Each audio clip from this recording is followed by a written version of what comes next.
Well, you are building maintenance too. That's what. So the staff members have to be.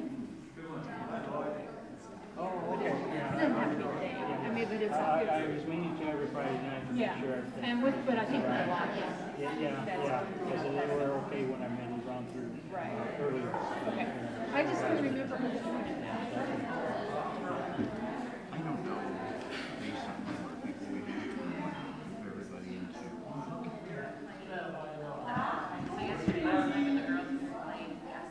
Hey, Charlotte, look over here. If anybody wants to see a goose and some nozzle breathing them, we got two with the nozzles behind them. Oh, wait, I gotta have a snack first. Okay.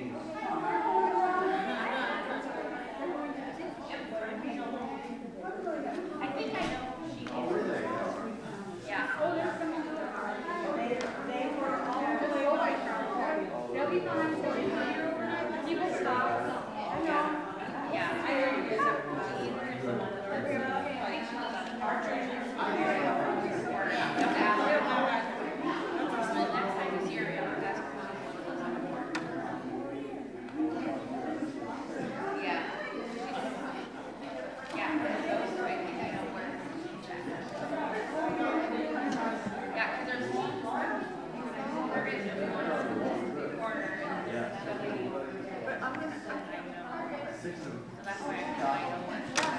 I think at that stage you don't want to run by them or walk them because they'll attack you. Yeah. I'll give you this for an activity we're going to be doing later.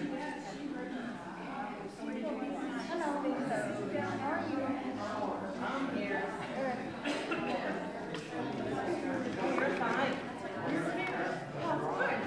This sounds like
Would you pray with me a prayer of invocation? Gracious God, we know that you are here. We know that you are part of our lives in so many ways. You have guided us. You have allowed us to fail, but to pick us up after we do so. You help us along our roads. The same as with this congregation as a whole. And so today I would ask that you would ask all of your Spirit to be with us today, that each of us might understand the information that's going to be given and how much you want us to reach out to our community, because we are community of Christ. Gracious God, I ask this in the name of your Son, Jesus Christ. Amen.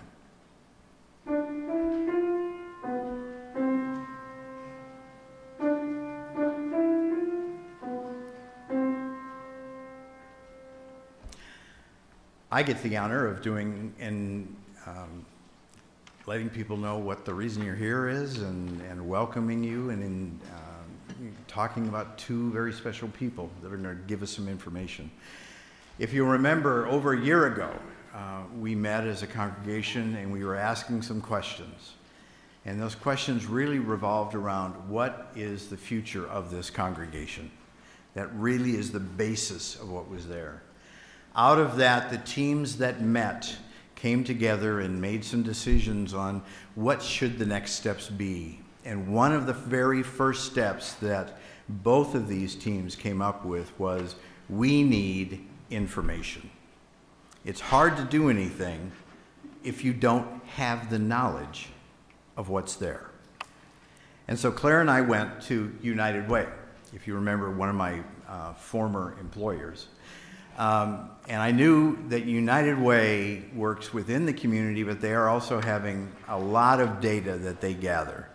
And that data is available to the community.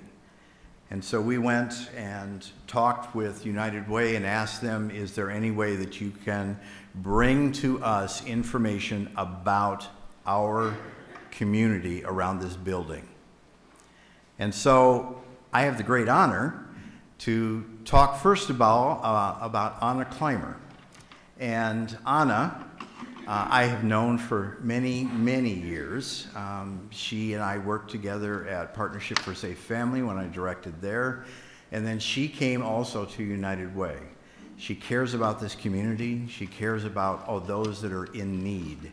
And so she is here to give you information, give all of us information about what is around us. Ashley is someone that actually took my place at United Way in the finance area, but the best way I can describe Ashley is that she's a data queen. She knows how to get data, she can dig data deep, and she can explain it very well, and no pressure there on explaining it well. I know data can get boring, but please take a look. But the main thing is stay engaged. If there are questions that you have, I know that they're willing to take those questions. If there's things that we need to know about in the future, we can also always go back to them and find out any more information that we can do with. So, I would like you to give a warm welcome to Anna and Ashley.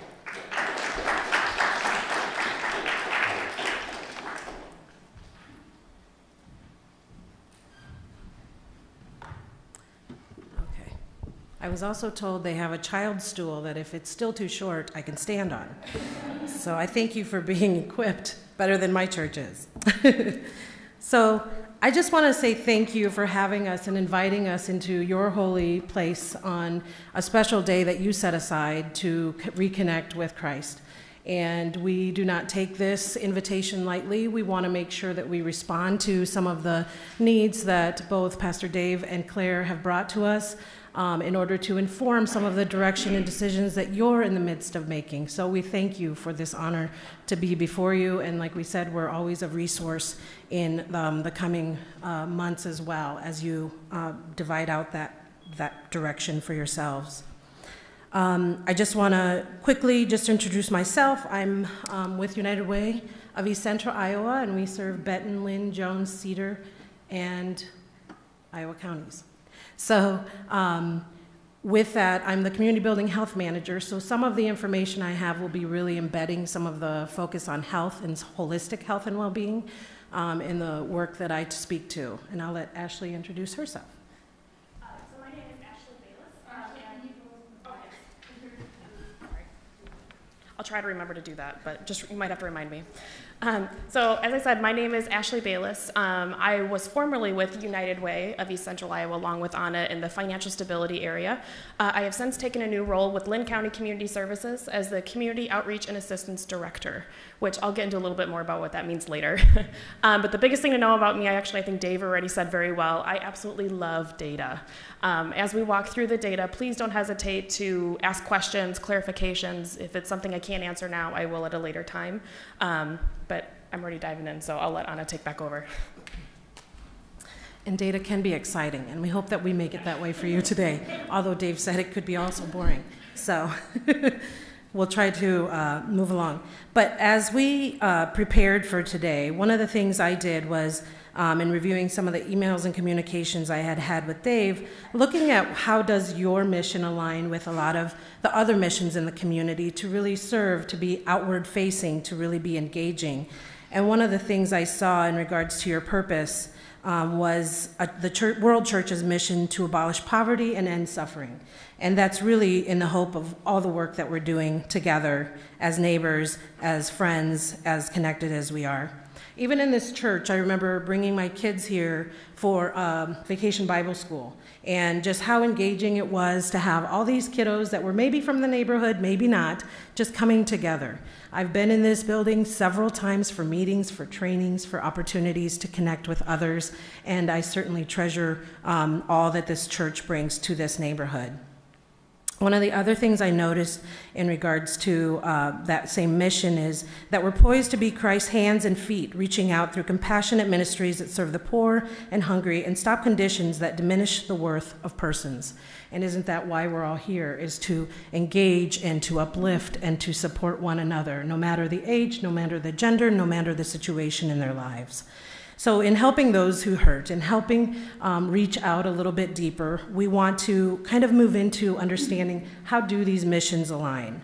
So I'm going to give you a quick overview of what United Way's work is in the community, and then we'll talk a little bit further about some of the data behind what's in your neighborhood, what are the resources, and we're going to have you do some activities. So hopefully you have at least a couple of pieces of paper in your aisle that you can either divide, or we have some more up front, that will actually be walking you through an activity to self-reflect on what it means to have less. So hopefully you'll be willing to participate in that with us as well. So as we move through some of this information, okay, I want to make sure it's up. One of the things that we consider is, as a United Way, I don't know how many of you have heard of United Way of East Central Iowa? Yay! Okay. So one of the questions that we want to ask you is, in thinking about your congregation, your own individual gifts, just think about where your passions and commitments lie.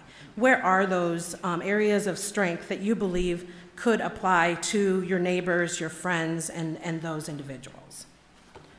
So is there anything that stands out to you that you have that you believe is a treasure to your congregation? And you can speak up. What's unique to your congregation, if I'm a stranger here? Yes. I think what's unique is the fact that we have a lot of younger kids, and yet our numbers being small, they bring other kids in. And when we work with our kids, they also include intellectually and physically disabled kids. And I think that is very unique, that we offer a very big variety. So providing an inclusive environment for youth and children in the neighborhood. Yes. Thank you. Well, I was just going to keep along that same line. Everyone is welcome here. Everyone is welcome here. And we're not excluders on any level. Great. And for any reason. And so that's, I think, something very important about us. So being inclusive of others and being unique to some areas of faith. So, yes, Dave? This congregation does short-term ministry really well. Projects that are encapsulated, so to speak, to do it and get it done and move on to the next one. So short-term ministry, taking on projects that are of immediate need and really wrapping around those and then moving on to the next project. So really coming together to respond to something. So those are all great gifts that you bring to the work that you do. So I'm going to speak a little bit to the work that we do at United Way and just kind of giving a broad overview of some of the work that we focus in on. With some of our United Way work, it's really divided into ensuring that we're serving not just people within Lynn County, but also the additional counties that surround us. I don't know if there's anybody outside of Lynn County that comes to this congregation, but certainly being able to take resources to individuals in our rural communities and ensuring that those neighbors also have access to resources here in our community. So ensuring that we're reaching who we can and what we need to do. Our main areas are really broken down into education, financial stability, and health. So those are just 3 areas that we kind of bucket out, but we know that they're all connected with more or less social determinants of health. So where we live, how we're raised, the kind of income and job that we have, all influence all of those areas as far as the access that the kids have to education, the kind of jobs that individuals have in order to be well in our community, and also the health of individuals and ensuring that they're doing well in our community, whether they're young or older. It doesn't matter. All of those areas are critical to overall well-being in the community. One of the things that I want to also note is because sometimes anybody who works at a company sometimes hears from us when it's fundraising time, but it's beyond that. It's continued to move beyond that to really be about community impact. Where can we have an impact in really assessing community needs and then being able to respond accordingly? Kind of like you said, is it a project by project or is it a long-term vision that we have what we want in our community and to be reflective of the needs that individuals, neighbors, systems, all are looking at, coming up with community solutions, not so much, what is the rest of the nation doing, but what does our community need in order to thrive and move forward. We definitely invest in resources and ensuring that the partners that we have through giving, advocating, and volunteering are supported in the work that we're doing, and we try to create solutions in those various areas of health, financial stability, and education for those all across the spectrum of life. We want to ensure that we're improving well-being and ending the cycle of poverty. We know that there are multiple cycles of many things that are happening in people's lives, but certainly figuring out how we can do that.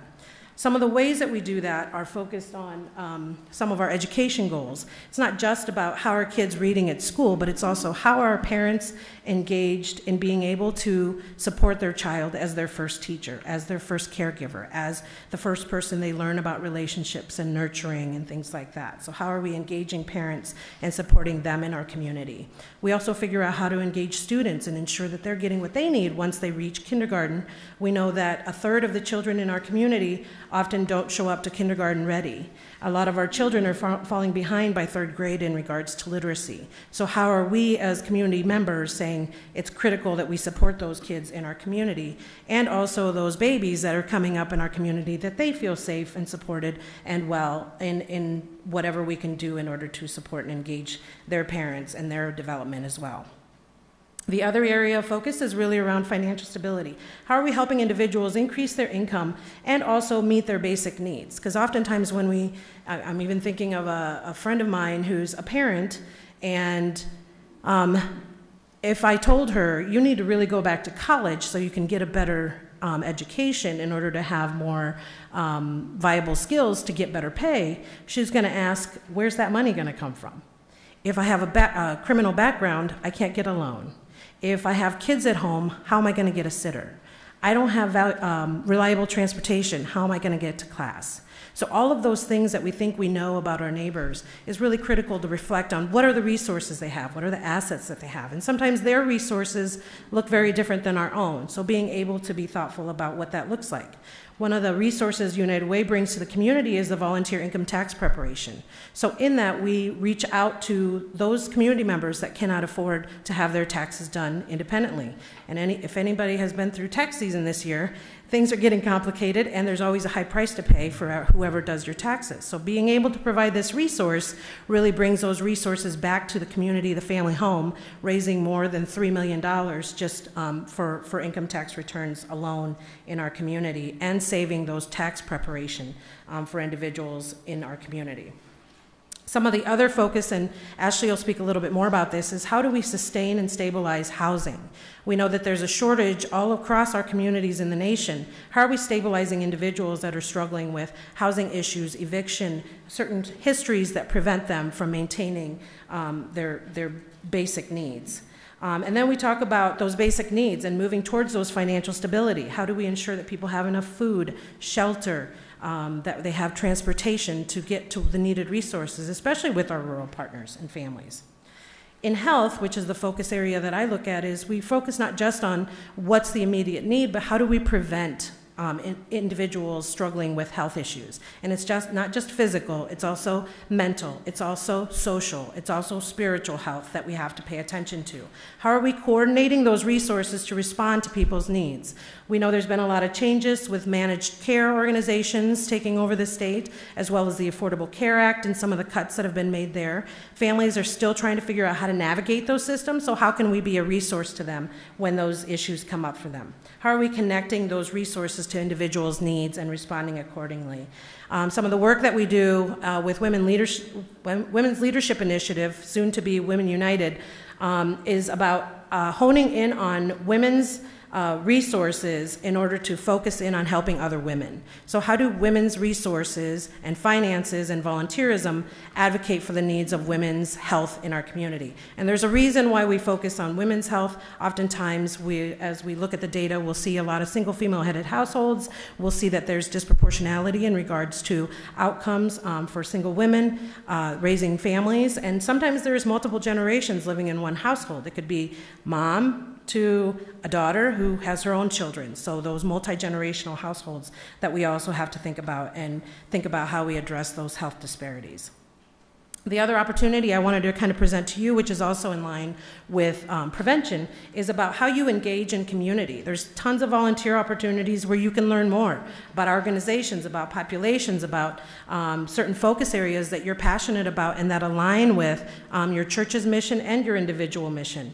If you go through UWECI.org, that website will take you to volunteer opportunities, which is always open to how you want to engage. Do you want to serve on a board? Do you want to volunteer on a time-limited project? Do you want to have your faith community do something and invite other volunteers to participate? There's always opportunities to engage. So one of the things that I want to do before we move into talking about, how many of you have heard of adverse childhood experiences or trauma? Okay, a few of you, wonderful. Not wonderful. I mean, it's important that you know what it is, but trauma's bad. So one of the things we want to do, though, is think kind of further upstream. And there's this analogy about, you know, when we are constantly responding to community needs when they're, you know, in the river or on fire or whatever, we sometimes miss the point of what could we have done further upstream and in a preventative effort. So we want to show just a quick video that kind of captures what we're communicating, and think about how you can be part of the solution further upstream, because that's where the resources are often lacking. So let me see if we can cue that up. There was once a carpenter that lived by a river in the village near you. Every day, with his trusty hammer, he built boats out of wood. One day, as the carpenter was working, he looked out onto the river and saw a child trying to swim towards the shore. "Help," said the child, "the current is too strong." So the carpenter grabbed a boat and rescued the child. "How did you get into the river?" asked the carpenter. "I fell in upstream," said the child. The next day, when the carpenter looked out onto the river, he saw two children struggling to swim towards the shore. "Help," the children said. The carpenter called out to another villager, and together they rescued the children. But the next day, there were 5 children, and the next day, there were 12, and soon the whole village was busy rescuing children from the river. The villagers grew weary, and some of the boats started to leak and break from overuse. The carpenter worked tirelessly to repair them, but as the number of children in the river grew, soon there weren't even enough boats to get the job done. One day, the carpenter asked himself a question. Why and how are so many children falling into the river in the first place? So he bravely ran upstream to find out. There, he saw a big, windy village with many houses, and some of the houses were in a state of disrepair. And when the wind blew especially hard, the houses creaked and cracked, and things were swept out of them and into the nearby river. Sometimes what was swept up was children. The carpenter saw an old lady walking by. "Excuse me," he said to the old lady, "tell me, why are these houses so broken down? Why aren't these houses stronger?" "The people of this village want to fix these houses so that they can resist the wind," the old lady replied. "But we do not have the tools to do so, and the wind lately has been especially strong." "I can help," said the carpenter.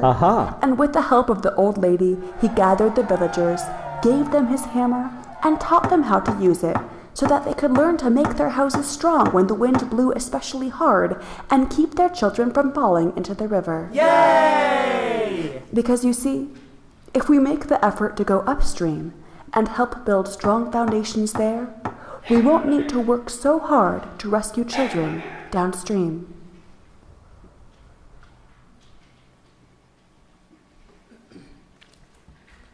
So as we continue to think about our role and our purpose in our community, how do we start looking upstream? That it's not waiting for the next disaster or the next downturn in our economy or the next mental health breakdown or whatever it may be in our congregation, in our pews, or whatever it may be, or in our neighborhood, but that we're thinking forward. So one of the things that we always reflect on in the work that we do across all of our work is not just about equity, but also about trauma. And how that's,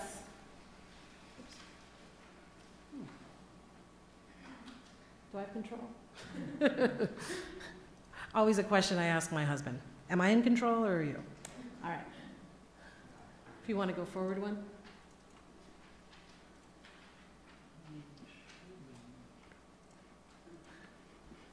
So as we think about kind of the one more. There we go. So as we think about what people bring in community, we think about not just what's in front of them. Oftentimes we talk about trauma and what that means, and what science has told us is that things that happen to individuals in childhood impact them for multiple generations.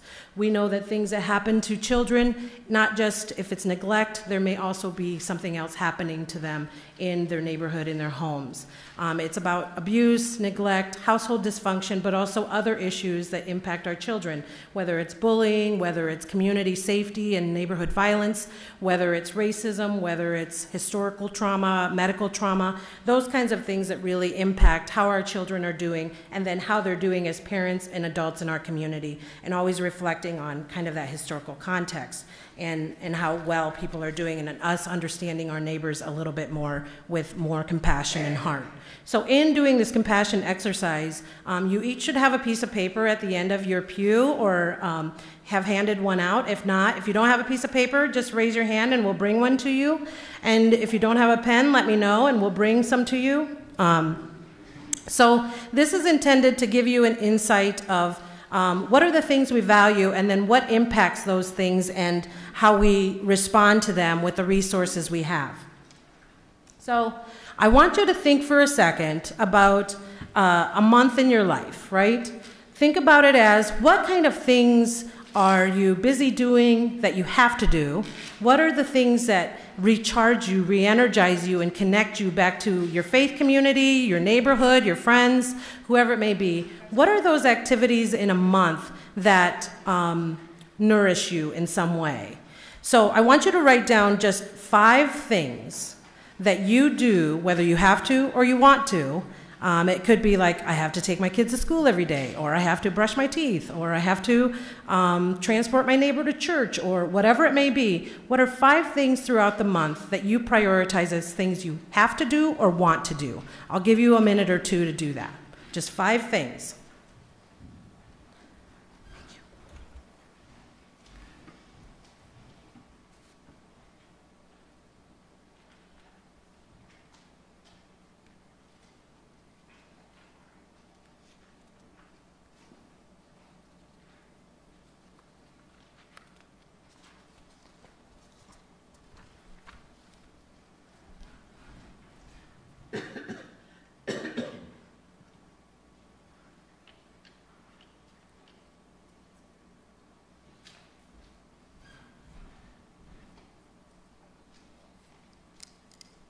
If you have some things written down, turn to a neighbor and talk about what's on your list and why.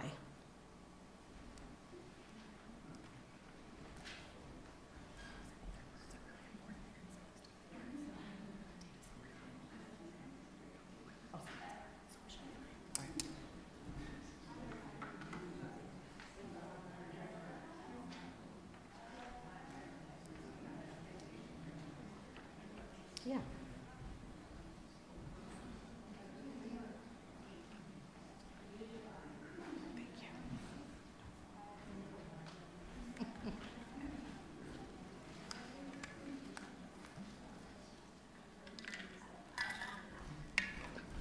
So if you're willing to share, are there some things on your list you're willing to share with others out loud?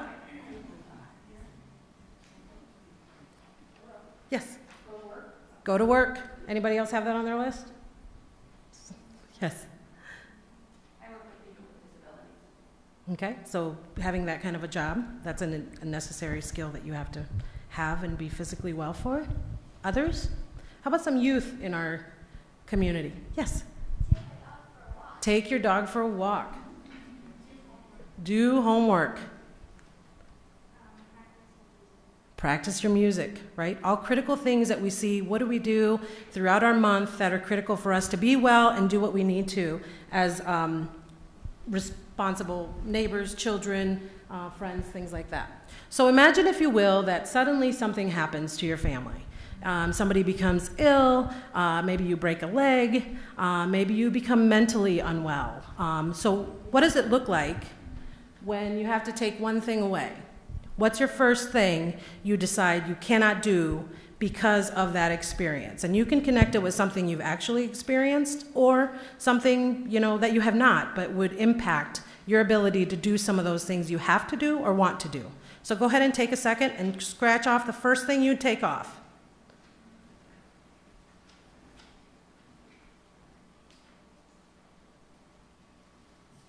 So does somebody want to share what led you to make the choice you made?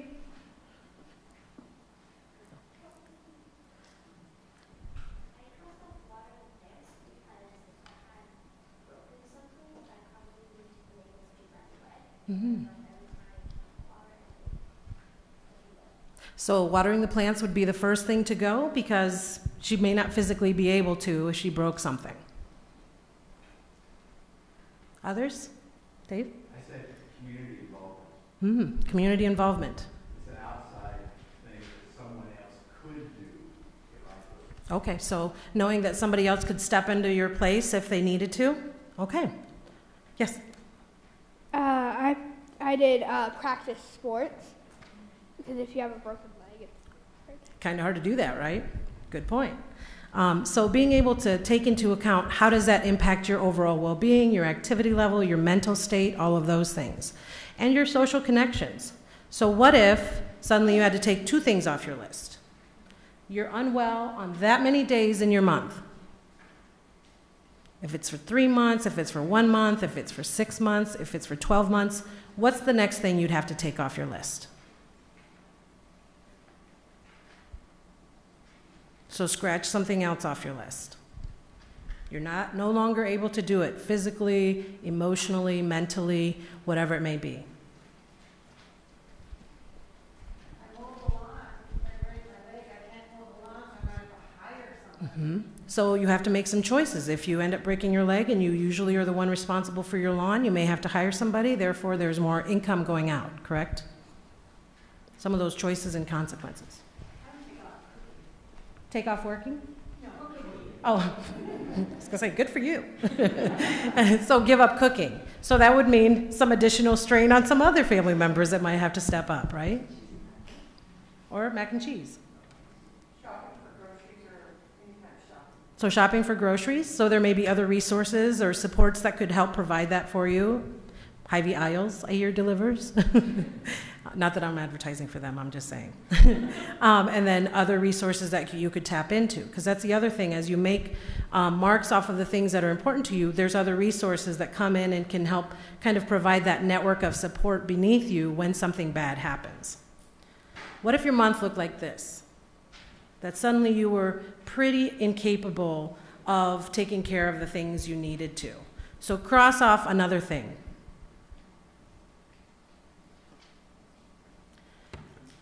So what is impacted when you have to give up these things? Yes? So school would be impacted. Maybe your grades, your learning, your ability to practice and do homework. The feeling of self-worth, of feeling like you're contributing and also that you're a support for others.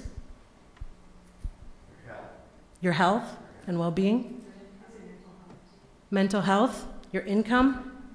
All of those resources are suddenly finite, right? You suddenly realize you have less of something. You have less of relationships, social connections, income, support, whatever it may be.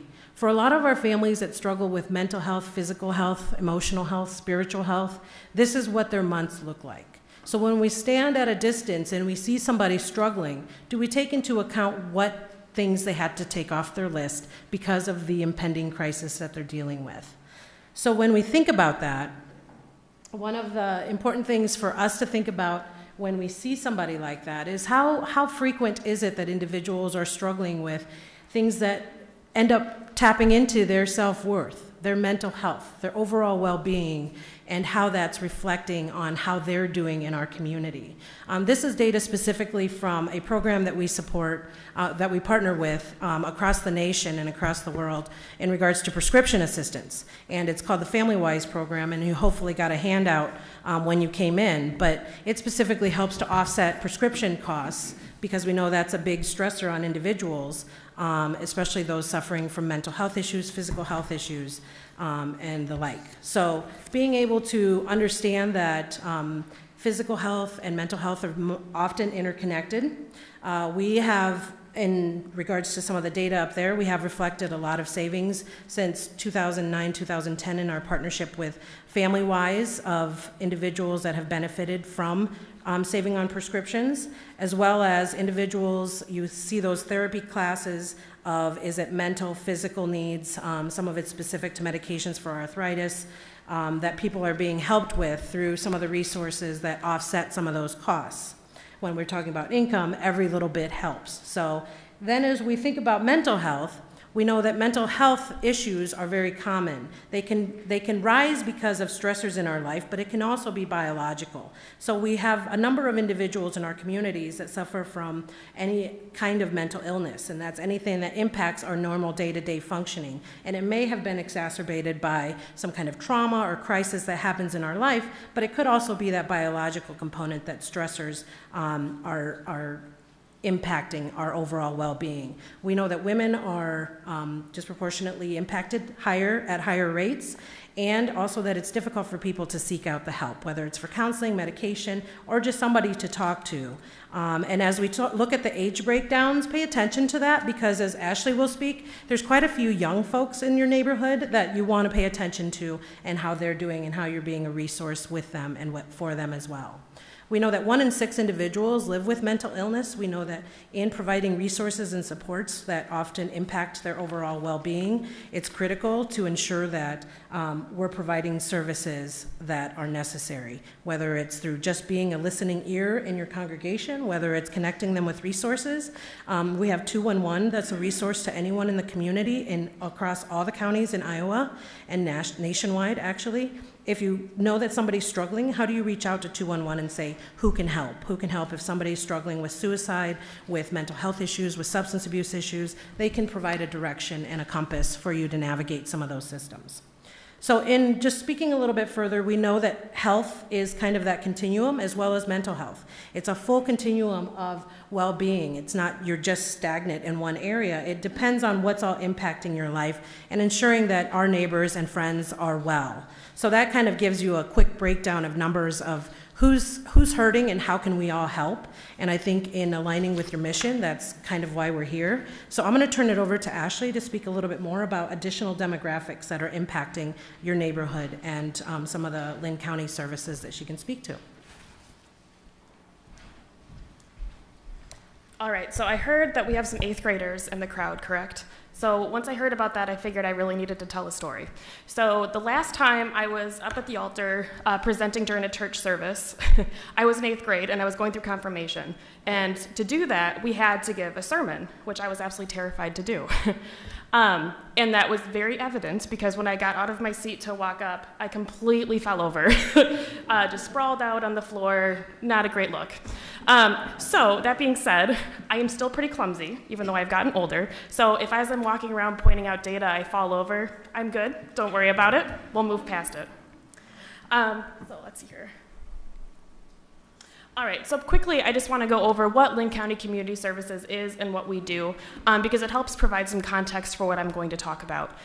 So as I said, I'm the Community Outreach and Assistance Director for Linn County Community Services, and our mission is to address local health and human service needs by providing direct services, community planning, as well as administration of funds.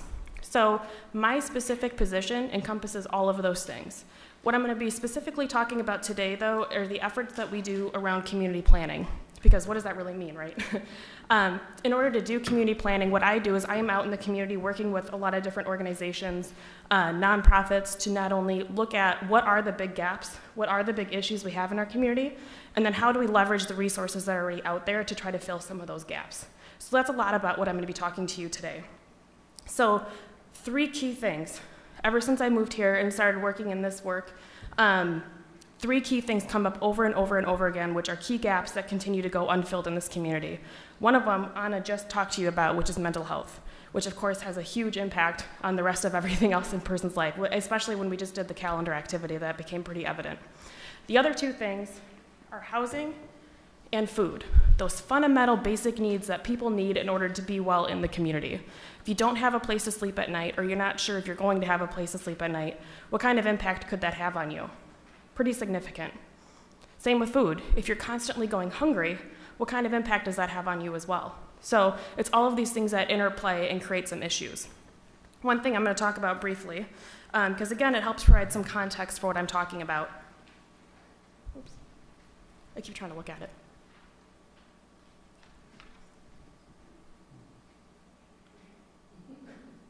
Well, one of the things, did it go? Okay, great. Has anyone here heard of the cliff effect or the benefits cliff? Oh, Dave, I know you have. Anyone else? Okay, so I'm just going to quickly talk about it because it's really important, because as these basic needs that we just talked about continue to go unmet in the community, it's really hard to make a dent in them. And there's a variety of reasons for that. One of the big ones is something called the cliff effect. So what the cliff effect is it's a visual representation of how our public benefit systems work. An example of a public benefit would be food stamps or SNAP assistance.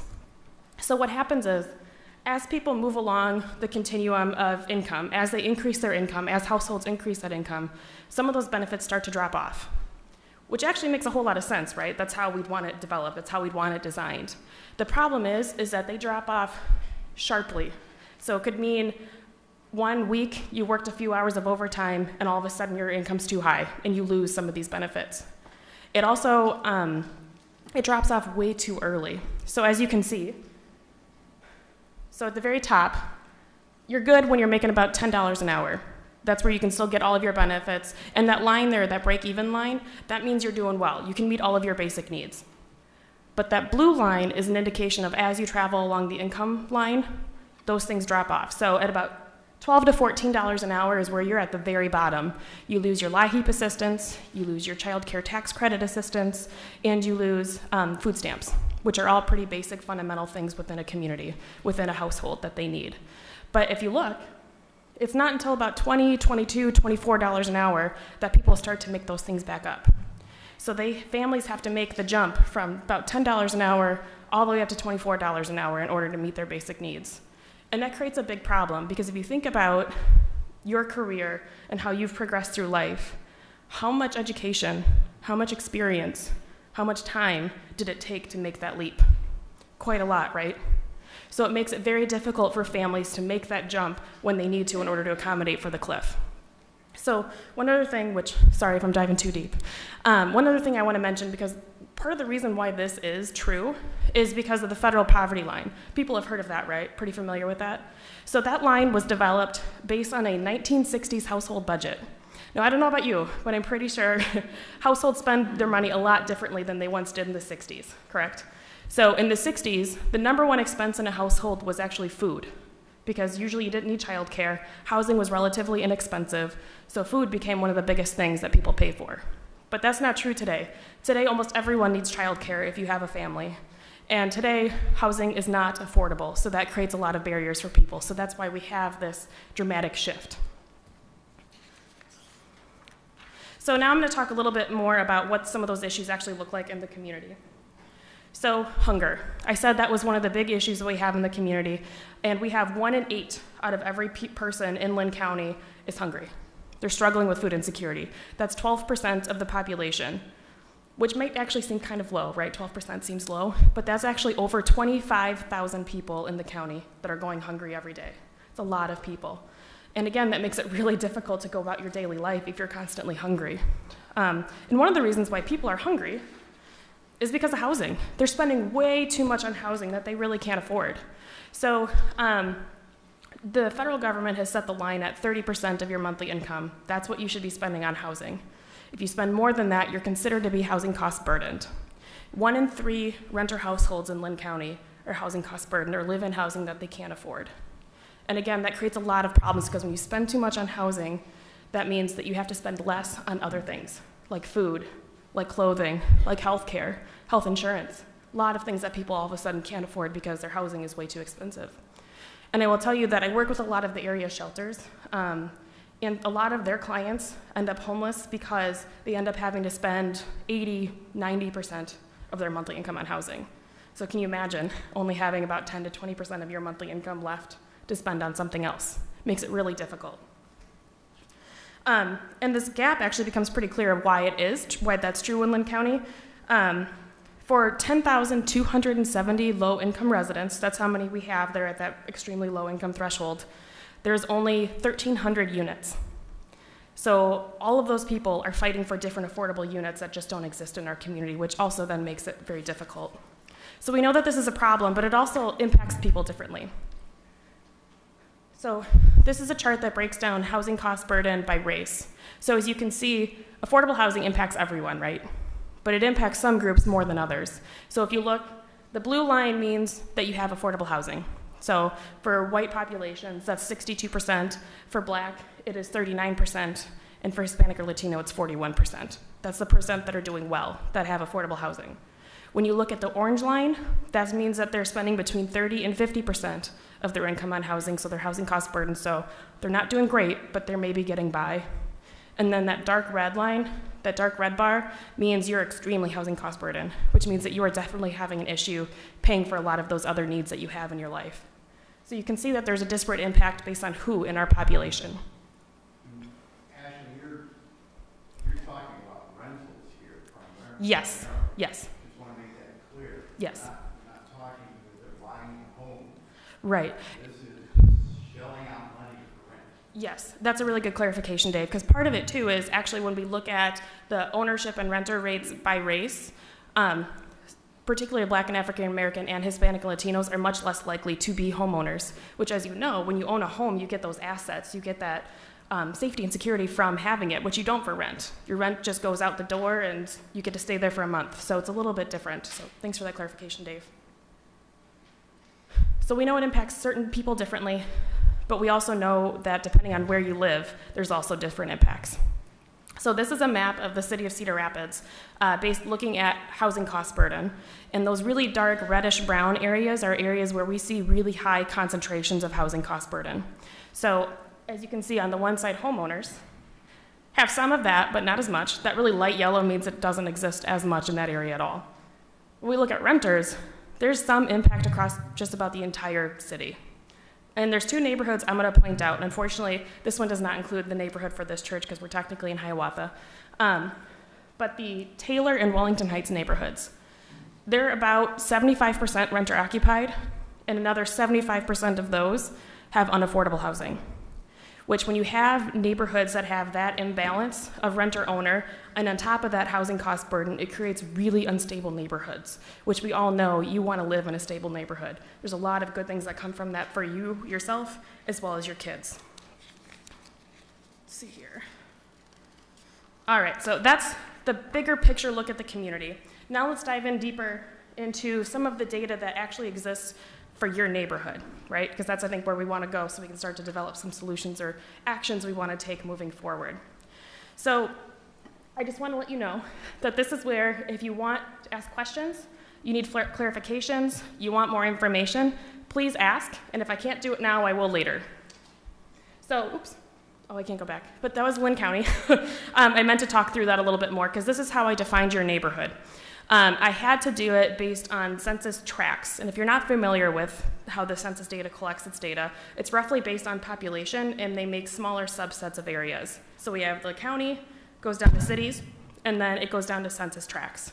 So roughly census tracts within the community align with neighborhoods, except for when you're in the rural areas, and you could have seen they were very large. So here's how your neighborhood is defined, or the census tract I chose for this presentation.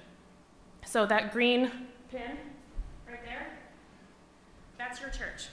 That's where you are located, right off Blair's Ferry right there.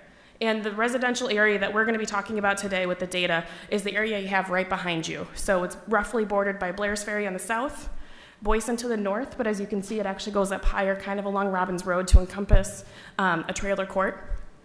And then we go back down along Dry Creek, and then on the other side, we're bounded by Miller Road. So that's roughly the boundaries of the neighborhood that we're going to be talking about with some of this data. So age and gender. As Anna said, one thing that I found really interesting about this neighborhood is it's quite young, actually. Nearly half of the population is under the age of 30, which is pretty young. The largest population group that you have is actually under 18, but the next most populous group is between 20 and 29.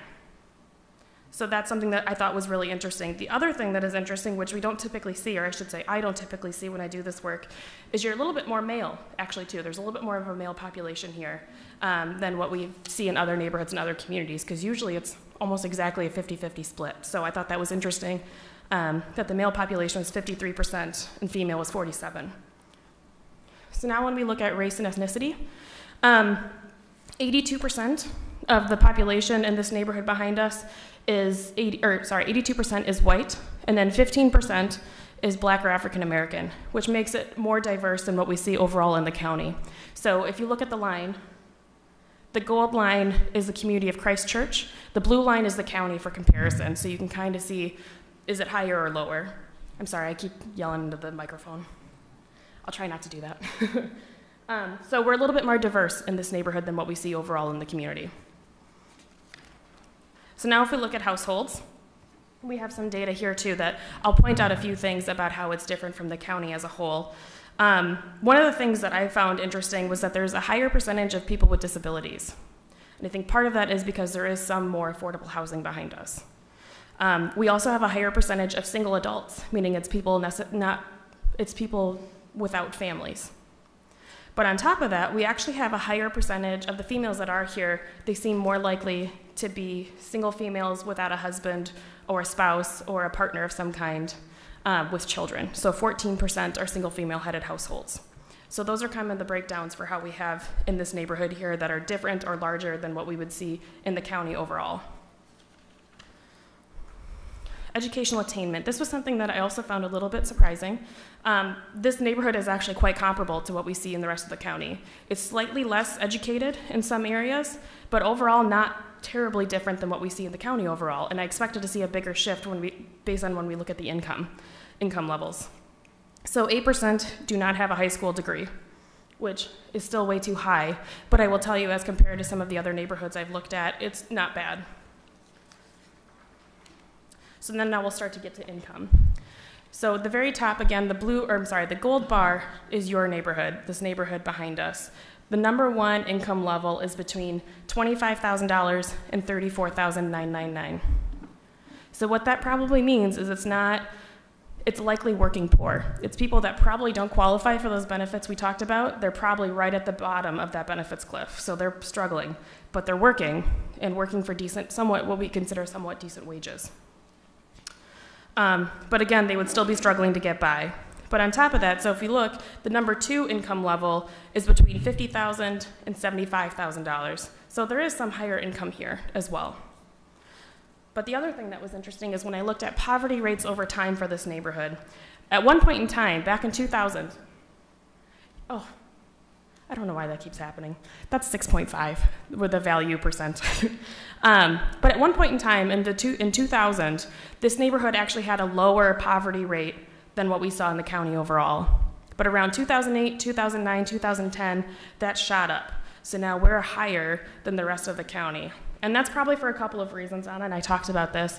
One, of course, would be the economic recession. While it wasn't a huge impact in Iowa like we saw in other communities, there still was a definite impact from that. But what else happened during this time was the flood.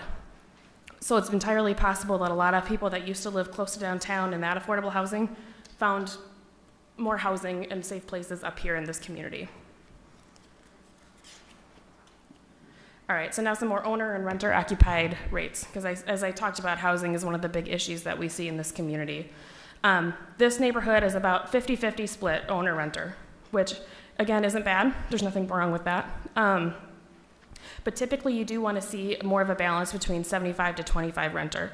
And the other thing I would note that I thought was really interesting when I looked at this was for this neighborhood, housing cost burden for homeowners was higher than what we typically see. So if you look, it's 28% as compared to 19% for Lynn County. And when you look at renters, it's actually slightly lower, which is atypical as well, indicating that there's some more affordable housing opportunities here. But again, still really high. Nearly half of renters are still housing cost burdened here. And one thing that was also interesting to me was the median mortgage was about $100 less here, but the average rent was about $100 more. So I thought that was really interesting as well. And I think part of that comes from the mix of housing that we have behind us. If I recall, it was about 15% of the housing stock in this neighborhood was mobile homes or trailers, which I think is where we see some of those homeowner rates. But then it's also heavily multifamily units was the other thing that I noticed as I looked through it. There's a lot of apartment buildings, which again is nice because that's actually lacking within the community. But so I think that's what's reflective of some of this data we're seeing here. Now, the next thing I'm going to go into talks a little bit more specifically about housing and why housing can be such a big impact. So has anyone heard of or read the book Evicted? If not, I highly, highly recommend it because evictions is something we are just starting to learn more about, but it's what happens to families when they can't afford their housing. And it's horribly devastating. So in Lynn County, every single day, there are 4 evictions filed. And 2 of those houses are actually evicted. So, and I took this picture, actually, it's downtown Cedar Rapids. I was driving back to work one day from lunch, and I saw this. And it was very striking to me, especially because I was reading the book Evicted at that time. But look at the picture, look what's on the curb. It's kids' beds, it's regular mattresses, it's chairs, it's a playpen, it's a TV, it's clothes, it's cleaning supplies. So the thing that I didn't necessarily think about eviction before I read the book and before I even just saw this picture, it really, you know, when I buy my stuff and I put it in my house, I don't have to pay for it anymore. It gets to stay there, and I know I have it until I choose to get rid of it. But for low-income families facing eviction, that's not true. If you come home and find your stuff on the curb, you either have to leave it there and start all over again at some point, or you have to rent a moving truck, hopefully have friends or family that can store your stuff for a while, or you have to pay for a storage unit. So it's really expensive to go through this process. And again, we know it's happening pretty frequently within our community. And eviction, I can't state more how devastating it is for families to have to go through this, especially because not only are you homeless, you have to figure out everything else for your kids, which just is devastating. So I do have some data for your neighborhood more locally for evictions. We can move. Is there like a record that goes with you, so it makes it Yes. Yes. So that would be devastating. Absolutely. You move in with somebody. Absolutely. Because that household is probably turning on as well. Yep, absolutely. Thanks for bringing that up, because that's another really important component. I get different kids in and out of school all the time. Yep. Because of the housing situation. And the difficulties in those transitions for those kids. Oh, man, and the education gaps. Absolutely. In fact, I'm glad you brought that up. So in the Cedar Rapids Community School District last year, in the first 5 days of school, 160 kids had already presented with some level of homelessness. Last year in Lynn County, that last academic year, there were 888 kids that had faced some level of homelessness. Can you imagine being a child trying to deal with that? What were we going to say, Dave? And I think people need to understand that these are not people that are just strictly on welfare either. Right. These are people who are working. Exactly. And are just not being able to make the rent that's there. Exactly. A lot of times we have a tendency to think, oh, well, they're on government assistance completely, and they'll just go find some other place. That's not the case.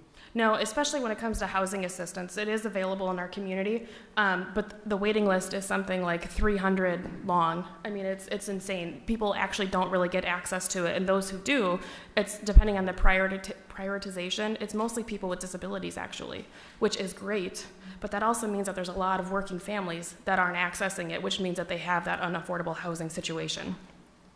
So here behind me, you'll see the eviction data for your neighborhood specifically at the top.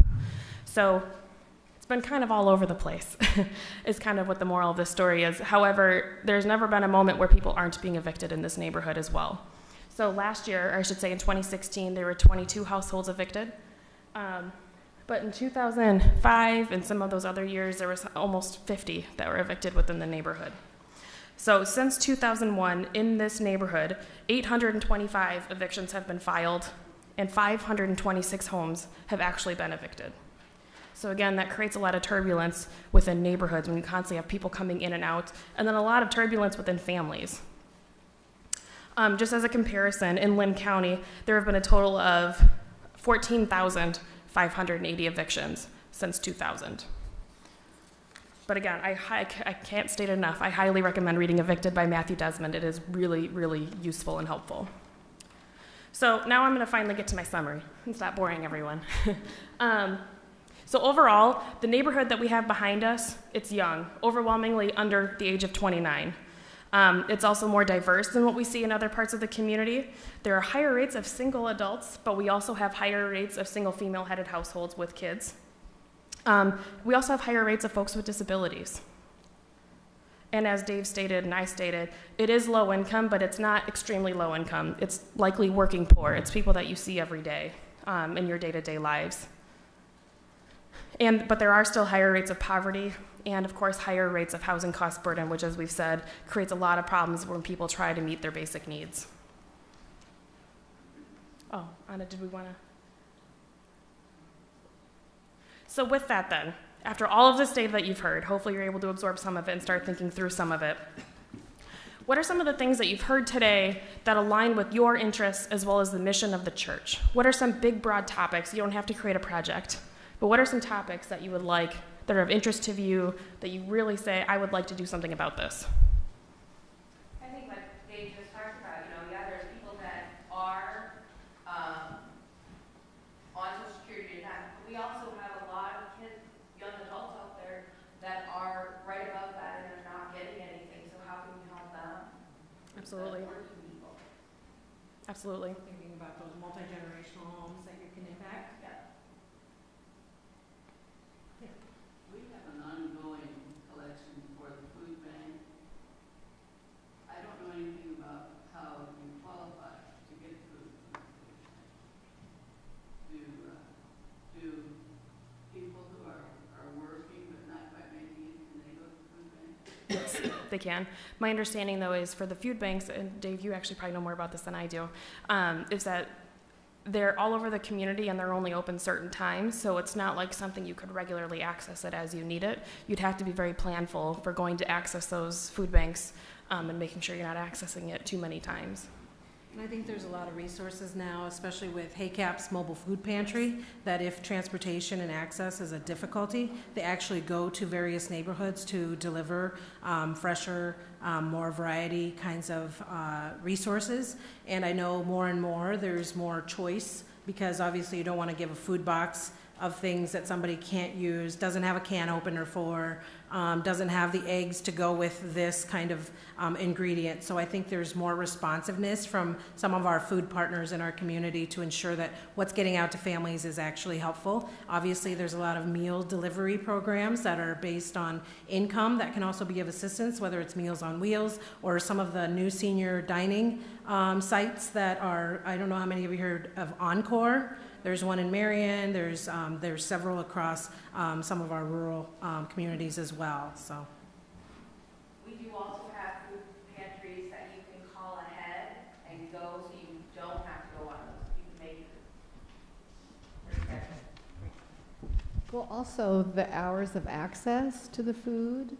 It was just mentioned that, sometimes people are working and they, after 5 o'clock can't get to a food bank because they're busy working, So I wish that we could find a way to really brainstorm this and see what we could do and maybe really think outside the box on what could we actually provide here to the community that would be reasonable or maybe different hours than what the rest of the community provides.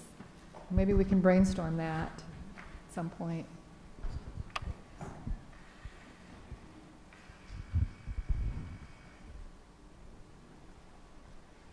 Well, I think it is about being creative and being thoughtful of all the skills and assets and knowledge that you have within your congregation and what you're willing to do to kind of step outside of the normal bounds that we do have.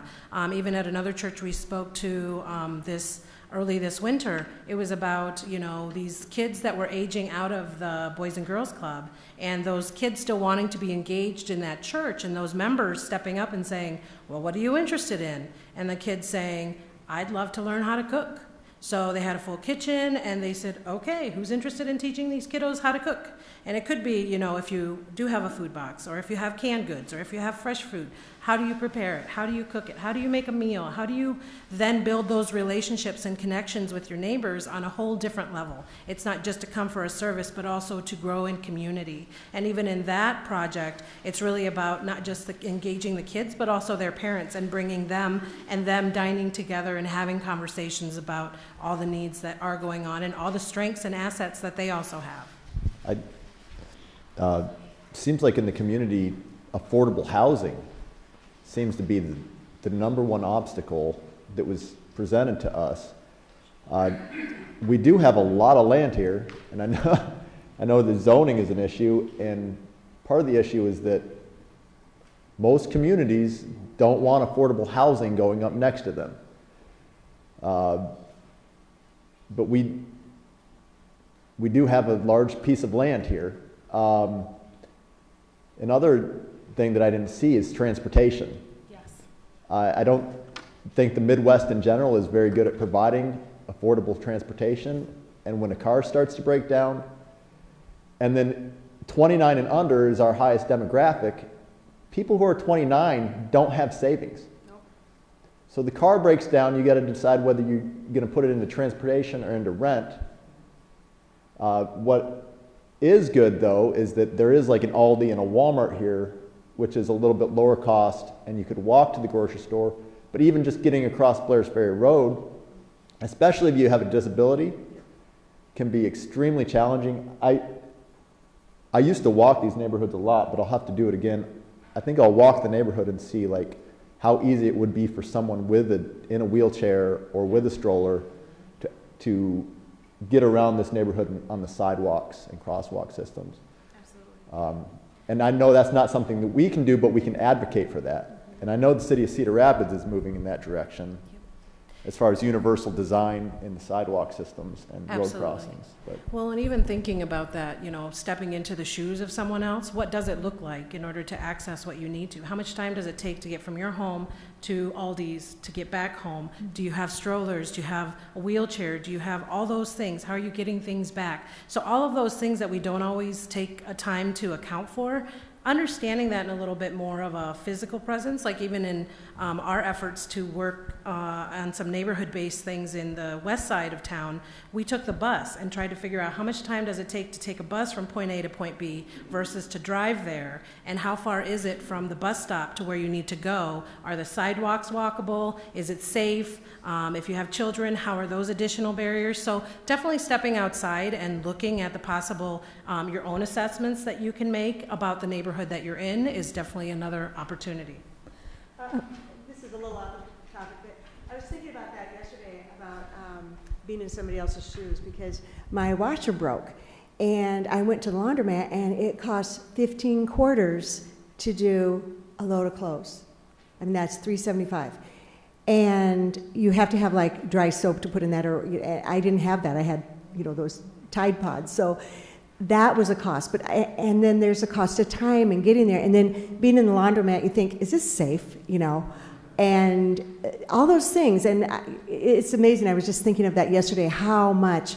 My son happened to have, from college, $10 rolls of quarters left over. And I think I went through 5 of those. I'm not kidding, in the last week. That's shocking, I know, but it was so expensive. I told my husband we wouldn't be able to afford not to have a washer and dryer. Yeah. So.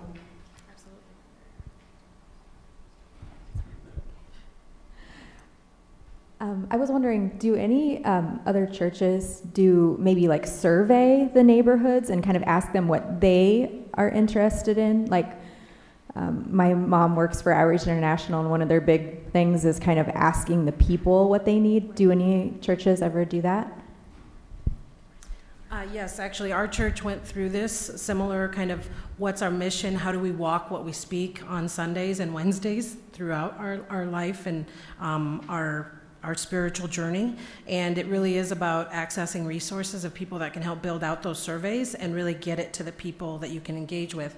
Actually, as we were preparing for this, we wondered if you have relationships with some of the surrounding landlords or trailer parks and things like that, that you can engage them to say, hey, we'd really like to be a resource to you, and we're really interested in finding out what your top needs are. What is it that we can be of assistance with? How can we walk along your neighbors, our neighbors, and really be of service? So being able to explore what those relationships look like and how to start building those in a way that you can absolutely engage directly with community, because that's going to be the key. We can make a lot of assumptions by looking at data, but really when you have that conversation and you have that proximity to individuals experiencing this every day, you're going to find those solutions, and you're also going to see the strengths and the assets of individuals in your neighborhood. Even though they may be low income, their resources may be in the people that they can rely on. Even though their resources may be limited, they have high skills in certain areas that you're like, oh my goodness, we could really build community around this. So that's definitely a possibility, and there's a lot of resources out there. I think I've shared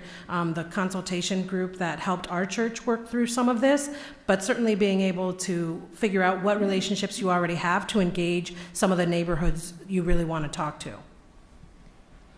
Yeah, I'm struck by the fact that there are really 2 issues. One, of course, is poverty, but the other is knowledge. And my observation over the years has been that we have such a patchwork of social services that combine both private nonprofits and government agencies, and a little bit of this, that, and the other of government agencies. Some do home heating fuel assistance, some do food assistance, some do, so if people have comprehensive needs, it's very hard for them to know where to go.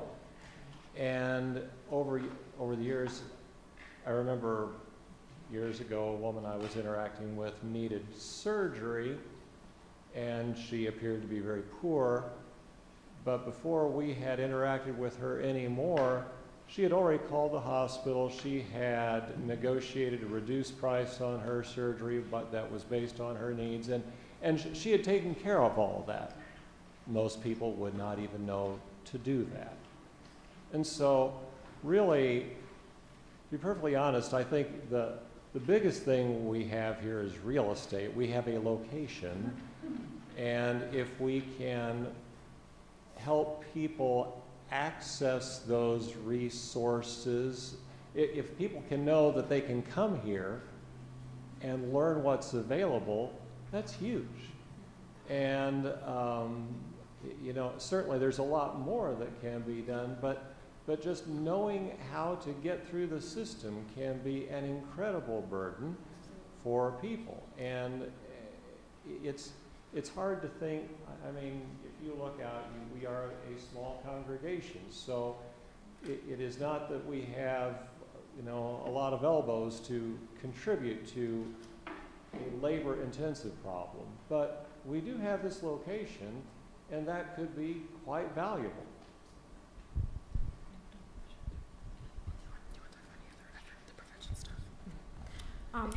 So just as you're, yes, sorry.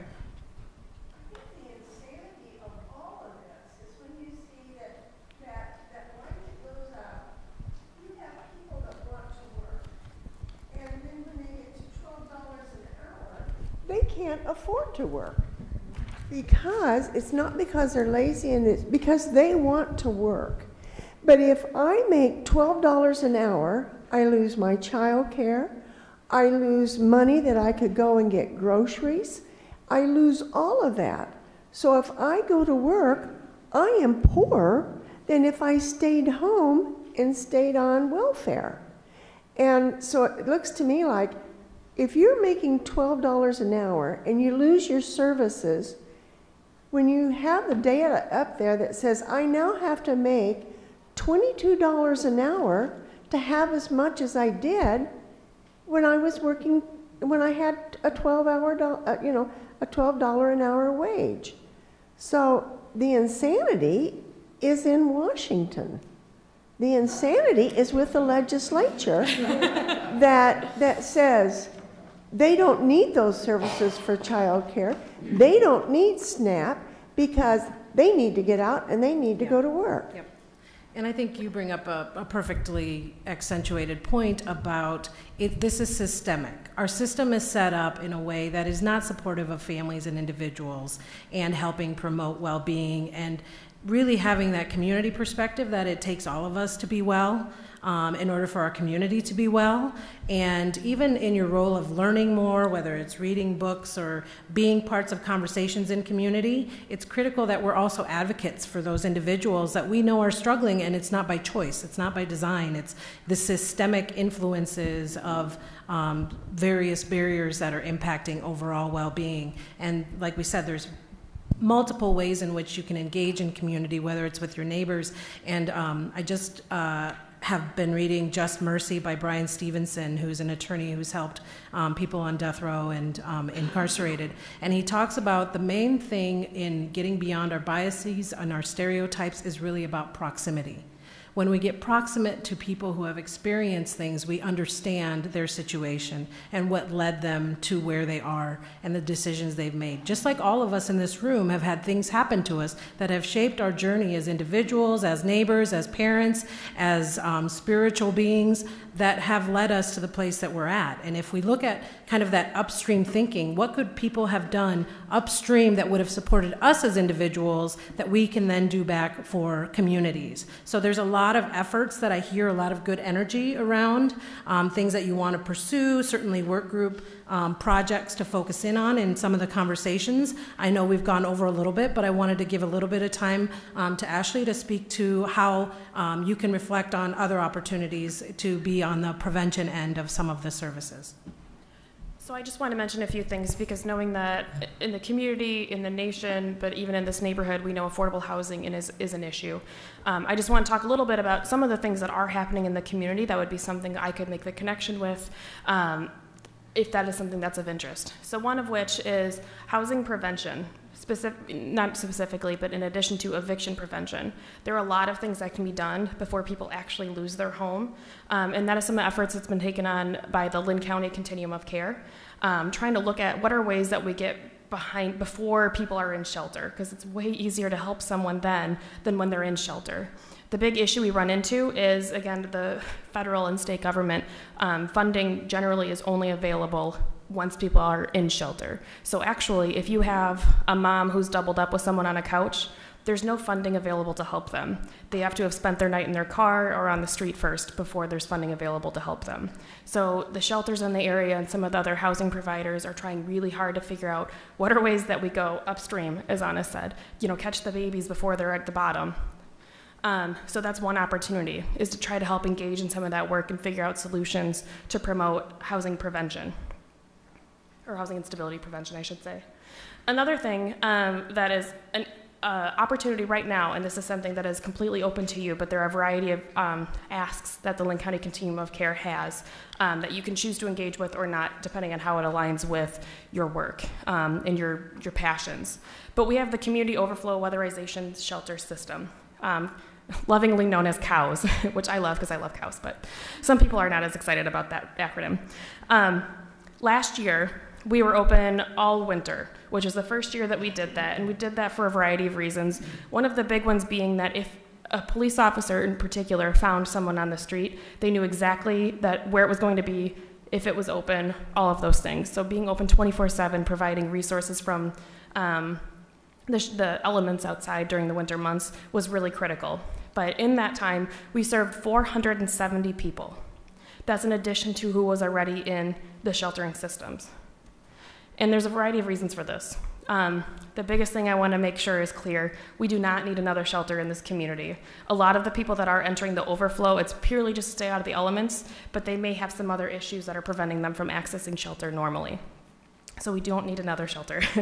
We do need an overflow shelter, though, that keeps people safe. It's a harm reduction method, which is really just to say we don't want people to be dying on our streets. We want to make sure that they're getting services and protection in one way or the other. Last year we were on the southwest side of Cedar Rapids. That location is no longer available to us, so the committee is now looking for a new location. The other thing that we are looking for are volunteers to join our committee. Maybe you don't necessarily want it on site, but maybe you want to be part of the solution for how do we move forward in this work moving forward. We want to see more people, particularly from the faith community, engaging with us and helping us develop solutions. Of course, as usual, there are always specific items such as cots, pillows, and transportation, so like bus tickets or something of that nature, as well as cleaning supplies, are always things that are welcome to the overflow shelter. But it is something that we are working with right now and moving forward to plan how do we do this in the future. A few success stories that I do want to share from the overflow this last year is even though we served 470 individuals, 1 in 4 of those people, 25%, got into more stable housing situations, which is always the goal. So it was really nice to see those statistics at the end of the year. But I did want to mention that as an option, as a way to engage. It says near downtown. Does it have to be near downtown? I don't think it could. That's a great point, Dave. So we were, as I said, we were on the southwest side of Cedar Rapids, kind of on the city skirts, the city limits. So what happened was, even though the location was free, there was a whole lot of money spent on transportation because there was not a bus route really nearby.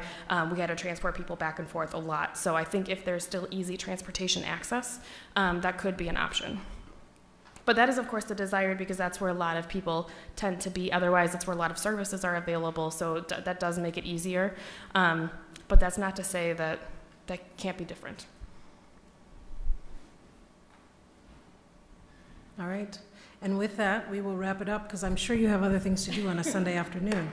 But we want to again thank you for your time, your gifts of presence and participation while we've been talking a lot through, community conditions and human conditions that impact our overall well-being.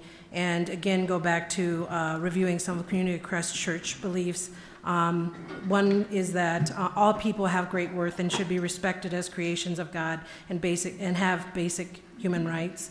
All men, women, youth, and children are given gifts and abilities to enhance life and to become involved in Christ's mission. And being able to continue your dedication to give back, to engage, to change conditions where you can with the gifts that God has given each of us. And we thank you so much for having us today, and we prayerfully consider your well-being as well in the week to come and the months to come. Certainly let us know if you ever need more information or connections to other partners that can come to speak to you where your passions lie and where your journey continues forward. Thank you.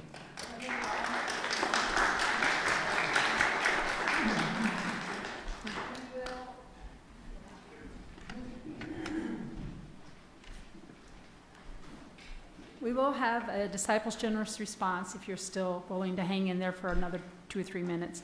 So I just want to say this. Community of Christ believes in the Holy Spirit. We experience the Spirit's revealing, redeeming, restoring, renewing presence in our midst. The Spirit who through the prophets called Israel to walk justly is calling us to the same path today. The Spirit poured out on Jesus is calling us in his name to make real today God's vision of the world that will be. Today we celebrate Pentecost and share in the joy as others so very long ago joined together and became one in the name of Jesus. So thanks to the Holy Spirit, thousands of people came to Christ followers that were willing to share what they had with one another.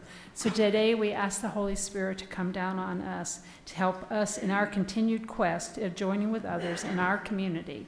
So as we reach out and think about the opportunities that we may have to share our gifts, at this point I just ask that we will collect the gifts that we can share with our community here and everywhere that the Lord is leading us. So will the deacons come forward, or the deacon come forward? So I'm just going to have a prayer, and then we will collect our gifts. Lord, I just thank you for this blessing today and helping us to see where you want us to go and help us to join together in this quest. Amen. I didn't bring it up with me.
So as we close today, we'll just go ahead and sing our last song. There's only 3 verses, so I think we can kick through that pretty quickly.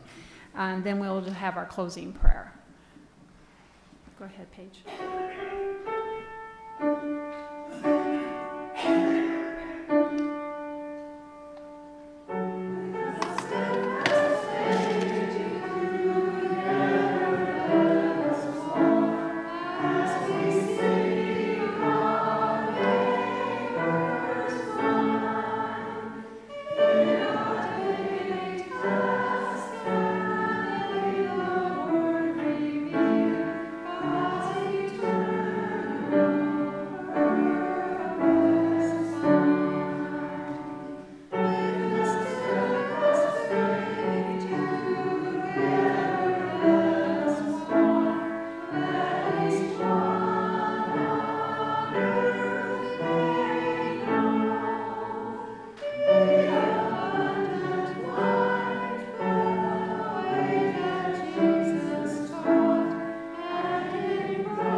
Jean, did we have any?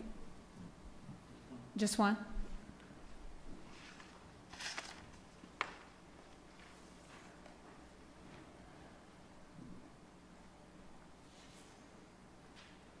So will you join me in prayers for Larissa Gray? She's having knee surgery on Tuesday. That's Charlotte and Jean's niece. So will you pray with me? Lord, we have been grateful to be gathered here today and to be able to witness the needs and the conditions of our congregation, our family, our community, and those that surround us that we are not even remotely aware of. But at this moment in time, when we join together on this day, we know that there is something that your Spirit is leading us towards, and help each and every one of us to join in on that. We ask that you be with Larissa this week. We ask you to be with the rest of the people on our list.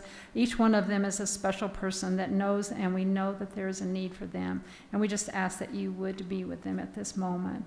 So now as we close our service, I want to remind each and one of us again, you are reminded that this community was divinely called into being. The spirit of the restoration is not locked in one moment of time, but instead the call to every generation to witness to essential truth in its own language and form.